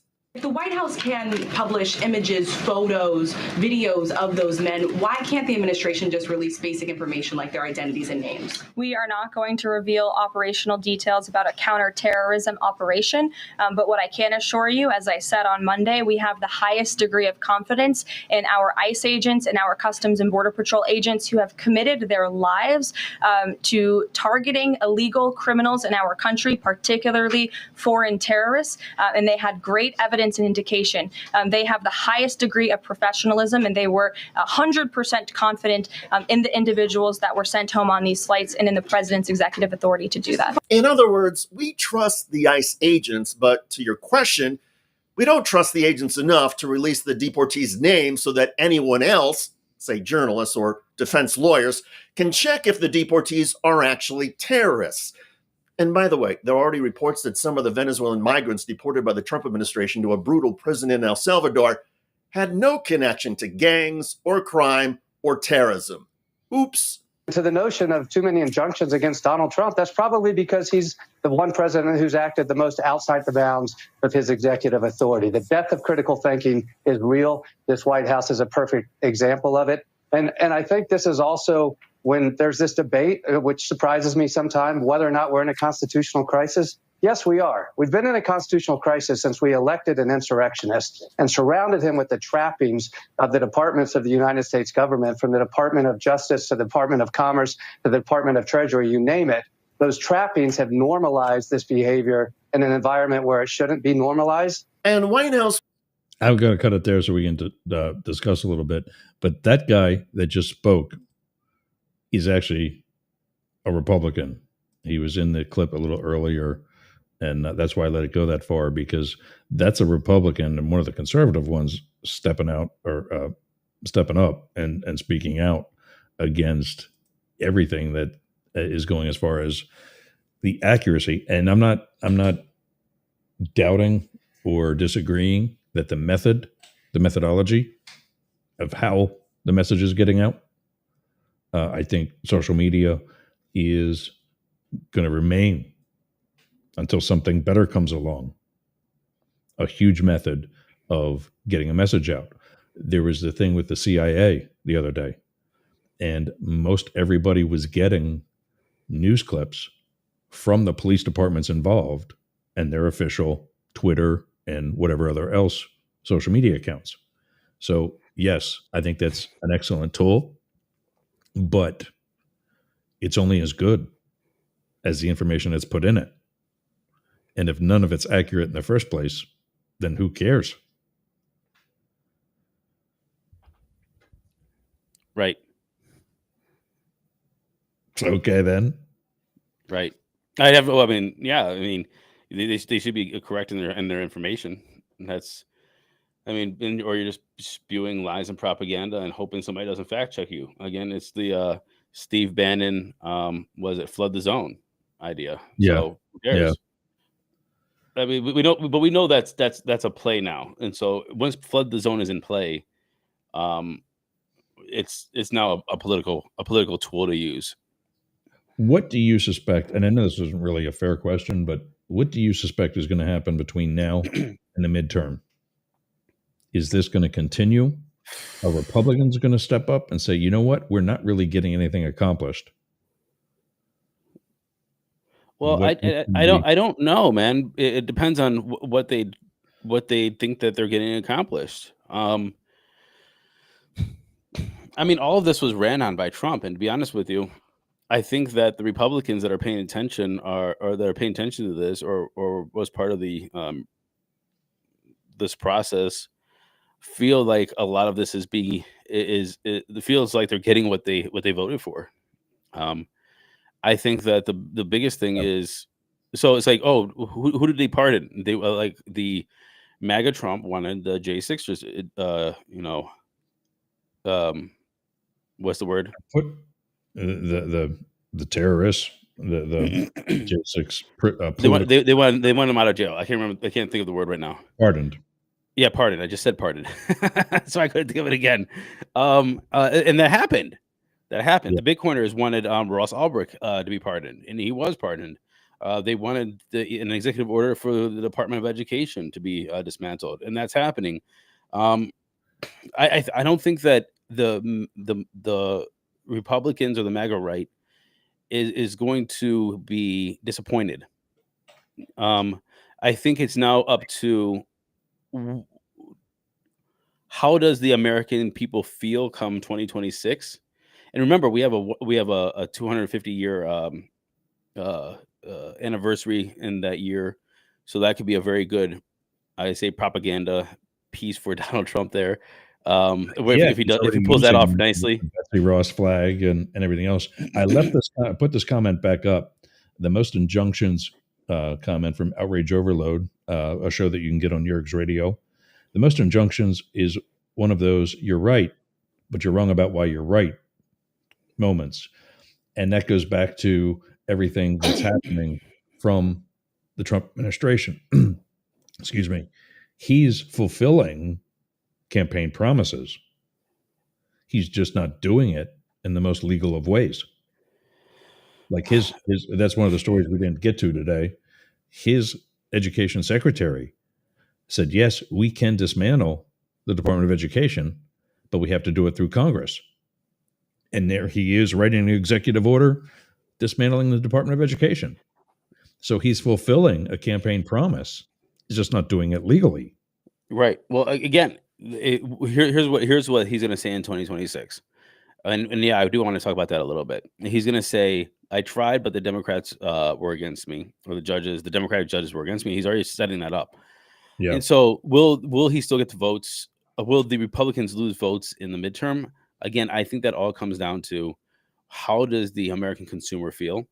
If interest rates go down and home buying goes up and things seems like we have a little bit of QE instead of QT, a quantitative easing instead of tightening, which we didn't raise rates yesterday or was the day before then. So we just kept the rates the same. But does home mortgages go down in price? Does car loans go down in price? Then I think that we're going to feel, then if consumers feel okay, I think that's going to be very hard to, because that was the thing in this election. It was the consumers felt it tightening, and right. we were getting lied to by the Biden administration. To be honest with you, it was just horrible communication. Instead of saying like, yeah, shit's kind of expensive right now, they said, oh, you're wrong. Inflation's down. Like, yeah, inflation's down, but shit's still expensive. And so it was almost like this gaslighting. Yeah. And then it only by the last month or two was anybody admitting, saying like, hey, yeah, it's just expensive and we need to fix that. But the Democrats almost ignored the whole thing and just basically said, oh, well, you guys are just, inflation's down, you're fine. And that was a huge thing for people. It's like, don't tell me things aren't expensive. Things are expensive. Between 2020 and now, man, it's insane. It actually is insane. Yeah, so Outrage Overload also says that the Trump model of aggressive, sometimes lawless actions has a certain appeal to those who feel that the system is too slow, too bureaucratic, too bogged down in procedure to deliver results. Look, this is exactly why I'm writing a paper right now labeling the Trump administration the Fourth Reich, because this is exactly what happened in 1930s Germany. Look, there's a balance of powers for a reason, and I say that because there is that's very important. Yeah, I bet that the Democrats would have got way more support in this election if Biden did a couple things. One, remember that speech when he was on his way out the door and said about money in politics and oligarchs and term limits and congressional stock trading and stuff like that. If he just said that like during the presidential election, or anytime he was president, besides him on his way out the door, I think Democrats would have been very happy, much more happy. Or maybe if he's just tried to sign an executive order to increase minimum wage or expand Medicare and Medicaid or the child care, the child tax credits. If he just tried to do that. Now, I'm not saying that it would happen, but that's the thing. The Trump aggressive model sometimes lawless actions appeal to people. And so the Democrats, because of this bureaucracy of not getting it done, again, people were talking about abortion rights right now when Obama had the trifecta and could have got this done. Didn't happen. There was a trifecta during the early Biden administration for minimum wage. Didn't get it done. So all of these things is just like, well, maybe an executive order from the Biden administration, even though it might have been swat down in the courts, would have been a good signal. I was going to use an example, the loan forgiveness that was a little too rash because other people had to pay for it, but it was struck down by the courts, and he continued with it anyway. Not enough, or not a general or broad enough subject matter, too polarizing. I think it was unpopular. Yeah. It was popular for the reason why he did it is they thought that they were going to get the youth out to vote. But and I say for every young person, you go to any of these meetings out there, these Democrat or Republican meetings, they're all 60 and older. Yes. There's an occasional young person there, and young meanings 45. Yeah, look at the videos that are out now of the town halls. They're old people, man. Yeah. They're old people. Look, old people vote, women vote, and women are out there. So I think he was trying to get the young vote because, I'm going to do something for the youth and get them out there and excited. But I hate to say it, they're just not engaged in a level that is substantial. Not at a level that they think they are. I got to take a break, one more, and then we come back. We'll wrap up and set everybody up for Sportcat and the Daily Gazette. You're listening or watching? Make sure we talk about the balance of powers when we come back too, by the way. Okay. We'll wrap up with that. You're watching or listening to Up the Middle on the Mastiff Media Network. We'll be back right after this. What are you doing later? I'll tell you what I'm doing. I'm going to the gym, but not just any gym. Momentum Fitness and Wellness. Walk right up to the door. There's a QR code on the door. You can sign up right there. You've got no excuse. But not only that, their equipment is amazing. It's kept up well. It's expanded. There's stretching area.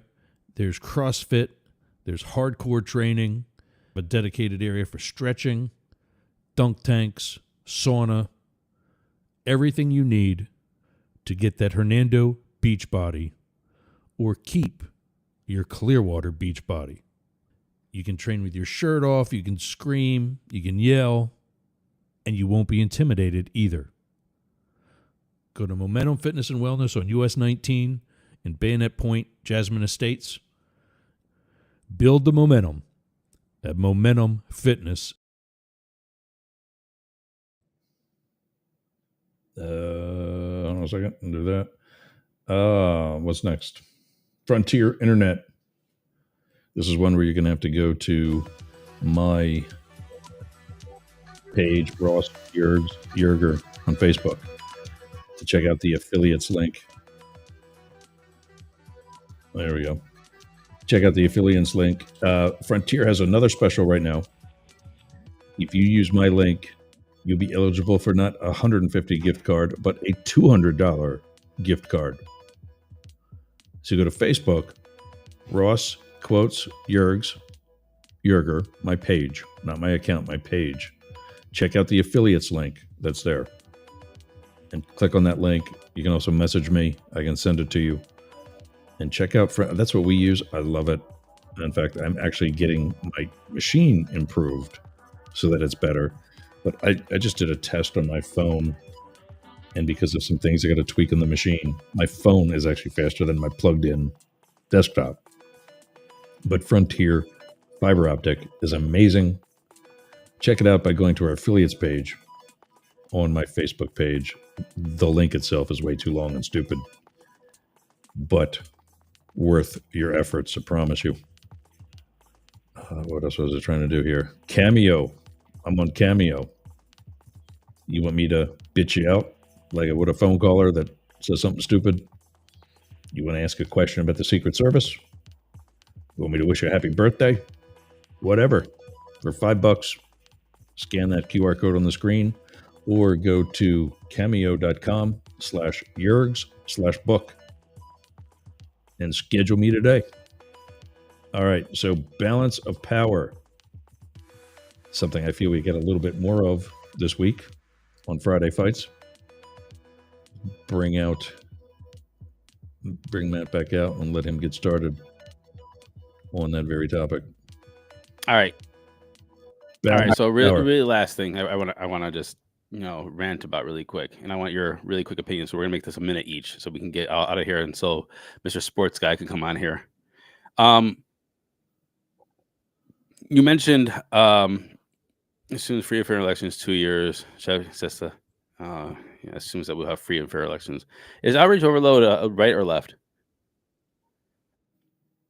Centrist, in that it's more about, as he says, lowering the temperature and getting rid of the anger porn, which has been more of a right thing, I think.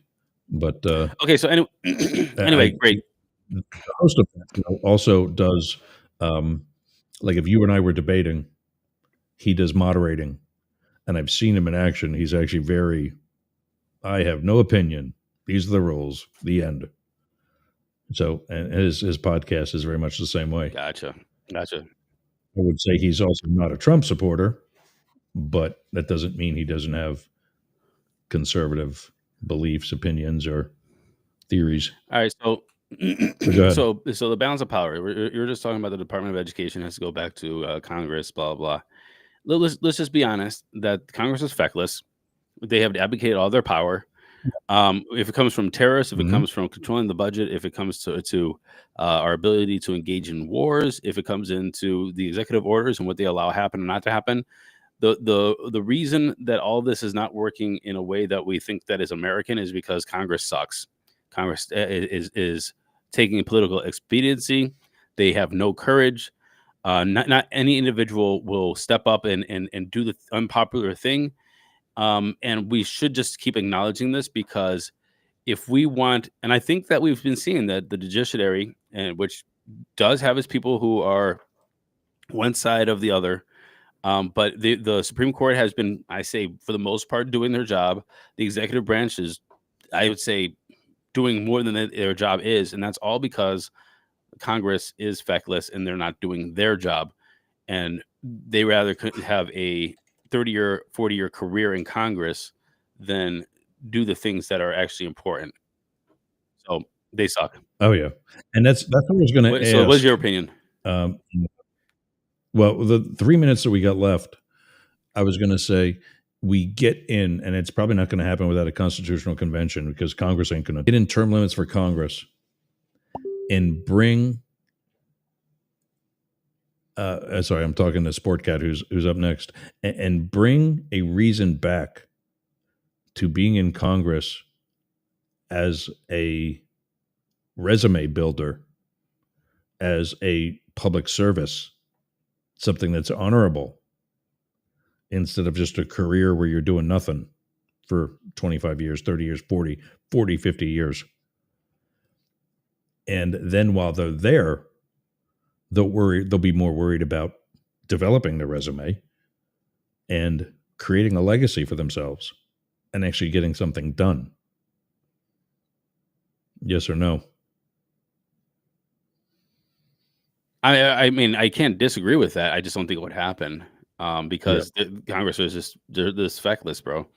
Like, you're not there to take a stand. And honestly, if I want to give a tip of the hat for the people who do stand up, and I think there should be more acknowledgement for those people, like the Bernie Sanders, that you don't have to agree with his politics, but he says something that is not party line. The Fetterman, you don't have to agree with his politics. He doesn't say party line. Ro Khanna doesn't say party line. Massey doesn't say party line. So there are people out there that will put their neck out, but that's so few and far apart. And you just need more people to be out there to say a different thing. And we just don't get that. And so I think that's the biggest thing is our balance of power is missing our third branch. Yeah. One last thing. Anger porn is left and right equally, this is according again to Outrage Overload. We are dedicated to nonpartisan, but that doesn't mean both sidism. That's a good, I haven't heard the both sidism before. That's a good one. All right. Coming up next on Yerg's Radio and Radio X is Sportcat's Daily Gazette. Stay right here. That's what's coming. Also, tomorrow or later tonight, meetup. We've started an internet, terrestrial, and now also shortwave radio meetup group. We have a meeting tonight at 8 p.m. It's virtual, so join from anywhere. You might, if you have an earlier link, it says Florida Internet and Terrestrial. We took Florida out, and anybody with any side or any sort of responsibility within the broadcasting industry, really, because even obviously we have cameras too. You're welcome to join. Let's see, anybody needing the pen pal thing or want to schedule a vacation, Yergs at ShayYergs.com. Don't forget the Capital Switchboard 202-224-3121. Go to dnrstudios.com. Learn more about Derek and Romaine. StudioBBB.org in Boyertown, Pennsylvania, as well as the Boyertown Area Expression at BoyertownAreaExpression.town.news. At Philip Blackett, 1L, 2 T's for Phyllis Socials. Matt is Matt at dailycryptonews.net and info at deemerforcongress.com. Blake Fisher, available at Blake at thehomelessconservative.com, and you can get us all news, NEWZ, at yergs.com. For more information or show notes, go to yergs.com or mastiff.media. Sportcat's Daily Gazette is up next. See you next week. Bye.